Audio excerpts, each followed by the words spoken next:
तर शपथविधीतील सोहळ्यामध्ये बैठक व्यवस्थेवरती शिंदे गटाचे किरण पावसकर यांनी आक्षेप घेतलेला आहे। शपथविधी सोहळ्यातील बैठक व्यवस्थेत निष्काळजीपणा असल्याचं किरण पावसकर यांनी म्हटलंय।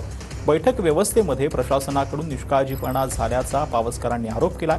शिवसेनेच्या ज्येष्ठ नेत्यांना मागच्या रोमध्ये बसवण्यात आल्याचं किरण पावसकर यांनी म्हटलं। राष्ट्रीय शिष्टाचार विभागाकडून ढिसाळ नियोजन करण्यात आल्याचा देखील आरोप किरण पावसकर यांनी लावला।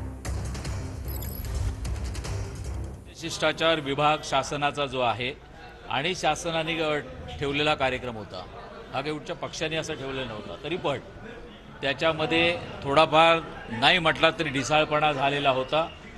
आमचे सगळे मंत्री जे सिनियर मंत्री आहेत त्यांची पण बैठकीची व्यवस्था मी स्वतः जाऊन बघितलं तर ते सगळे मागच्या साईडला जाऊन बसले होते।